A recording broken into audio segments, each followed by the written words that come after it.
No vídeo de hoje, vamos falar sobre o julgamento e condenação de Jesus pelo Sinédrio, e sua crucificação. O Grande Sinédrio tinha o papel de conselho político, de academia teológica, e era também um tribunal. Para os cristãos, o Sinédrio é mais conhecido como um tribunal, em razão do processo de Jesus, e mais tarde, o do apóstolo Paulo, que foram cruéis e injustos.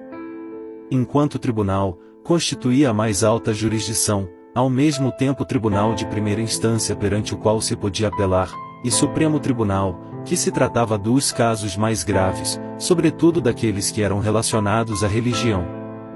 Quando o Sinédrio se reunia em casos mais graves, a sessão era realizada no templo, na Sala das Pedras Polidas, que situava-se no recinto sagrado.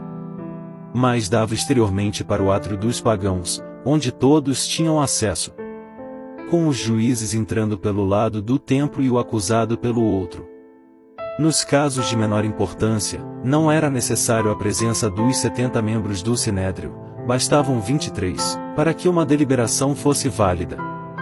As reuniões eram realizadas às segundas e quintas-feiras, nunca no dia de sábado, e nem em dia de grandes festas, e às vezes os sinédrios se reuniam à noite, porém, nestes casos, era proibido condenar à morte. E mesmo assim resolveram burlar as regras e condenar Jesus injustamente numa noite. Por conta disso, pouco tempo depois da condenação e morte de Jesus, o Sinédrio começou a perder seu poder e credibilidade perante Herodes Agripa, e dos procuradores, por razões políticas.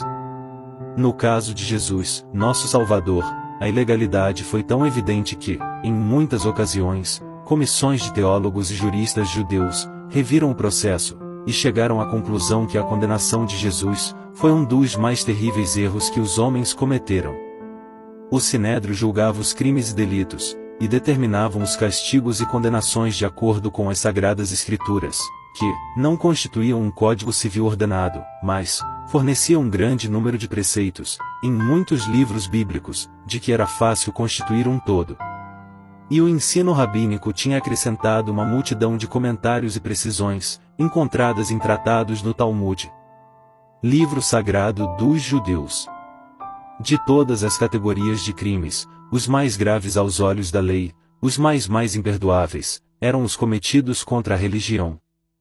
Para todos os crimes cometidos contra a religião, a única pena prevista era a morte. Foi sobre esta base que condenaram Jesus Cristo. O direito penal severo tinha sanções e penalidades pesadas. As penas mais usuais, as mais célebres, eram a flagelação e a lapidação.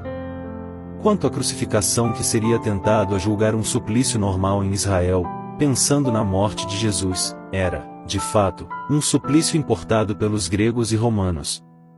Originariamente, os israelitas não crucificavam e nem enforcavam os condenados. Na crucificação, se a morte do condenado tardava muito, como era preciso não violar a regra do Deuteronômio, que proibia deixar os corpos pendurados durante a noite, quebravam-se as pernas do condenado ou enfiava-se uma espada ou lança no condenado. E na crucificação era obrigatório dar ao condenado uma bebida forte, como dizia o livro de Provérbios, uma espécie de hipnótico, de incenso ou de mirra dissolvida no vinho ou vinagre, como foi oferecido a Jesus.